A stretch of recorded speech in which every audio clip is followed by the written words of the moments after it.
Hello guys, it's me, 12 Vlog. Subscribe me and follow me. Ngayon naman, magkukwento serye naman tayo. Habang nagluluto ako guys. Luluto nga pala ako ng sinigang sa miso. Kung gusto nyo ito ng ganitong recipe, copy nyo lang. So, ikukwento ko ngayon sa inyo yung mga naging work ko. So, ang unang naging work ko ay sa Baguio. Work ako sa mini restaurant bilang isang sales crew.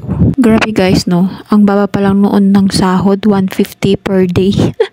Grabe, nakakabuhay pa ba yun? Tapos, ang expenses ko, boarding house, pagkain ko, tapos travel expenses. Ay, hindi ko alam kung paano siya kapagkakasyahin. Ito talaga yung naging funny story ko, yung una kong nagtrabaho. Pag natapos na yung trabaho ko at may natirang kanin, natirang kamatis, at tirang salted egg, yun yung inuuwi ko sa bahay para kainin ko bilang midnight snack or breakfast ko. So, ito na nga, dahil nga sahuran na, nagtaka ako sa payslip ko, bakit ang daming kaltas sa sahod ko? Ano ba mga ito? So, nagtanong ako sa boss ko kung bakit ako nakakaltas. So, ito na nga, naka-audit pala lahat ng mga tirang kanin, tirang kamatis, at salted egg.